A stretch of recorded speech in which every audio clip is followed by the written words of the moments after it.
Jadi oleh karena itu, maka saya artinya setia kepada tarekah, tapi saya tidak memperjuangkan tarekah. Saya memperjuangkan hakikat makrifat. Maka itulah yang saya sebut dengan tauhid tasawuf. Tauhid yang saya maksud adalah hakikat, bukan tauhid yang saya maksud tauhid kalam, akidah, tidak. Tauhid yang saya maksud adalah hakikat. Hakikat yang saya maksud cahaya Allah. Tasawuf yang saya maksud tarekat. Tarekat yang saya maksud adalah bagaimana supaya kita hadir di hadapan Allah. Jadi hadir di hadapan Allah, mendapat cahaya Allah. Itulah maksud tauhid tasawuf. Supaya kita hadir di hadapan Allah, supaya cahaya Allah itu masuk ke dalam hati ini. Kenapa? Karena saya lihat banyak di antara kita bukan cahaya Allah itu yang masuk. Saya duit, saya pangkat, saya perempuan, itu masuk. Saya rumah, saya mobil, itu yang masuk. Jadi inilah maksud dengan tauhid, artinya hakikat. Jadi kalau kami di Aceh dulu ada istilahnya Tengku Sematang, pembawa tasawuf lama, iman, Islam, tauhid, makrifat. Hakikat saboh makna itu dikatakan din agama. Bila mana sabohana di antaranya, lainnya rusak binasa. Orang Aceh mengatakan begitu. Jadi tauhid yang dimaksud di sana hakikat. Hakikat yang dimaksudkan itu cahaya Allah. Tasawuf yang dimaksud tarekat. Karena tasawuf ini ada dua makna. Ada makna berjalan kemauan kita kepada Allah, tarekat. Ada yang dimaknakan akhlak, akhlakul karimah. Jadi yang saya maksud tasawuf itu tarekatnya. Bagaimana hadap hati berjalan sampai kita ke hadirat Allah.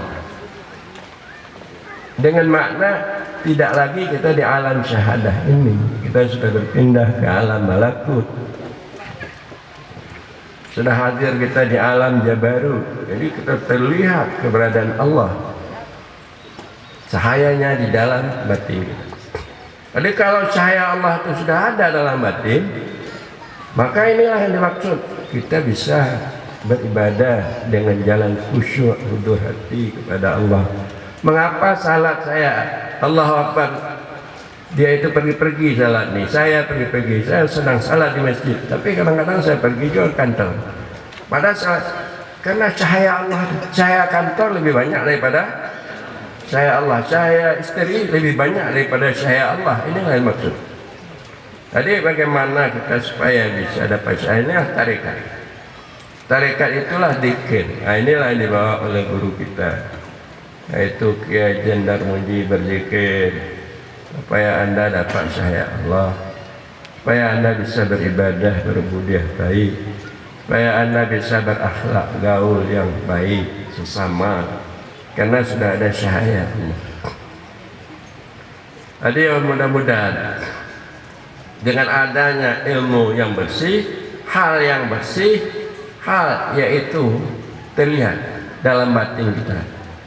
Kebenaran Rasul, kebenaran Allah, apa yang disampaikannya terlihat. Sehingga dengan demikian mudah kita terputus dengan alam. Karena kasih sayang Allah sudah terlihat, terputus dengan alam. Jadi kita bisa bermunajah baik dengan Allah. Karena batin kita ini sudah dapat cahaya Allah. Itu dikatakan bagus hal dan bagus ittisal. Ini sufi. Yang ketiga adalah pertama bagus ilmunya, bersih ilmunya, kedua bersih halnya, ketiga bersih ittisalnya. Ittisal artinya kita ini bersambung dengan Allah. Karena kita ini bekas daripada perbuatan Allah. Perbuatan Allah bersambung dengan sifatnya. Sifatnya bersambung dengan zatnya.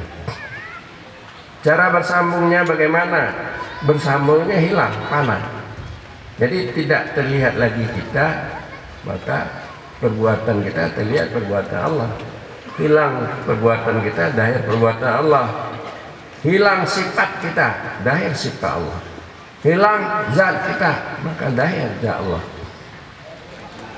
Maknanya bersambung, bersih bersambung, harus panah, tidak terlihat. nanti dia bersambung. Nanti kalau kita ada, dia tidak bersambung. Yaitu syu'un nuqtah. Maknanya kita masih di dalam ilmunya Allah sebelum kita ada. Kita masih dalam sifat Allah, kemauan ada Allah, kita belum ada. Jadi kita pada waktu itu hakikat daripada rasa wujud kita sudah masuk ke dalam sifat Allah. Makanya kita lagi yang berbuat, tetapi Allah yang melakukan segala-galanya untuk kita. Jadi pandangan-pandangan sufi yang seperti itu artinya kurang lagi dibicarakan, tidak dibicarakan lagi.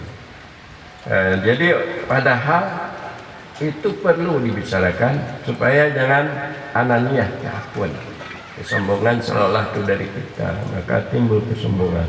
Orang lain juga menganggap dia dari dia. Akhirnya antara satu dan lain timbul pertengkaran, permusuhan dakwah.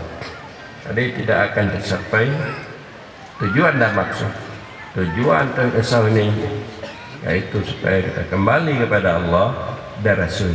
Maka ada yang ada adalah dengan diadakan oleh Allah dengan berkat Rasulullah Sallallahu Alaihi Wasallam.